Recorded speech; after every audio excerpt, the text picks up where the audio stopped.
So let's talk about A/B testing now. So A/B testing can be thought of as a controlled experiment that involves more than perhaps 1,000 users. Typically in A/B testing, we are trying to test different web elements to find out which one performs better. So let's look at an example.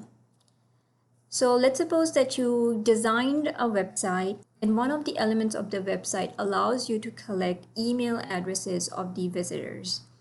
And you are not really sure how to design that element, and you came up with, let's suppose, these two different designs. And now you're not really sure which one to use.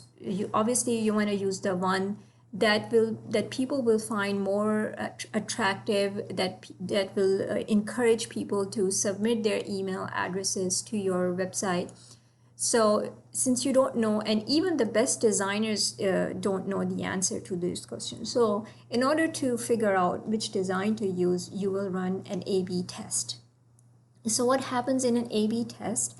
So in an A/B test, it's a large scale, like I said, it's a large scale experiment, and you are running a testing tool in the background that will automatically rotate the two variations of the call to action button on your web page.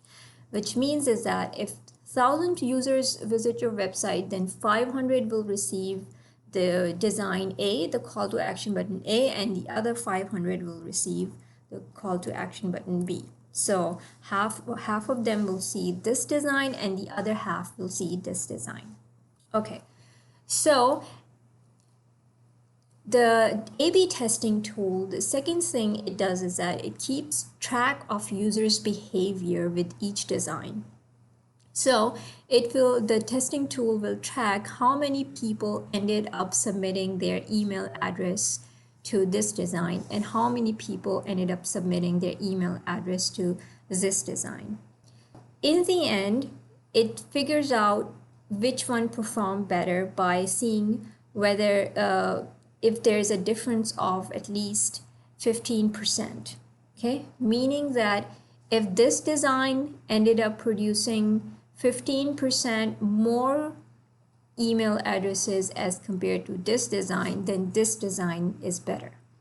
If it is less than 15%, and in some cases, this is, if the desired action is less than 10%, then actually the test has failed, meaning that both of these designs are equally good or equally bad, and probably you need to run another test. So at least 15% of the difference is necessary to decide which design did better. Some of the things that you need to be aware of in A/B testing is that it can involve thousands of users, and sometimes it can create ethical dilemmas because users typically don't know that they are part of a test.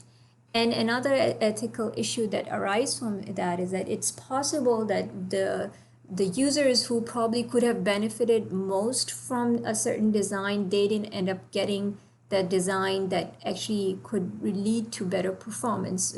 Think about maybe a website that was trying to make it easier for users to understand the benefit of a certain vaccine. So if the users who needed a certain vaccine the most, they got to see the bad design, then it means that they lost an opportunity to benefit from a certain vaccine. Okay, so it can create some ethical dilemmas that you need to be aware of, and it should help you decide whether you should be running this kind of test for a particular scenario or not. So when you are running an A/B test, you also have to be aware that there are no other issues that could affect users' behavior. So meaning that you have to make sure that it's not only because of the two different designs that users' behavior is going to be different. You have to make sure that no other factors are going to be influencing users' behavior.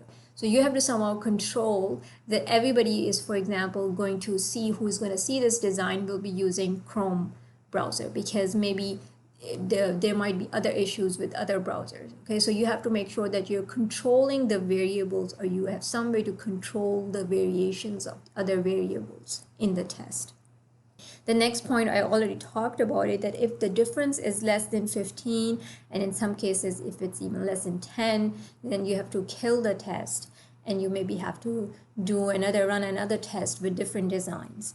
And sometimes you might end up with your desired result with the two designs that you tested originally, but that doesn't mean that you can stop there. You can continue to improve the design with other further improvements as well. So you can do, maybe run a test with A and B, and then you find out that B performed better. So then you can actually go ahead and do another test where you will test design B with design C, and then find out which one performed better. And you can continue like this until you have reached your goal.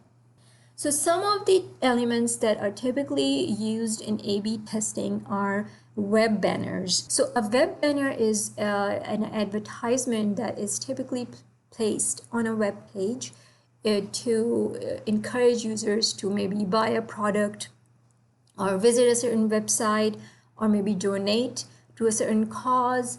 So a web banner is usually a sort of an advertisement. So web banners are usually very frequently used as part of an A/B test, because the whole point here is to see which banner will be more attractive for the users and which banners will actually lead to more clicks. Another thing that you might be interested in testing in an A/B test is the design of a landing page. So you might be interested in finding out which landing page will encourage users to stay on a website longer, or which landing page or the home page will encourage users to encourage or explore the website in more detail.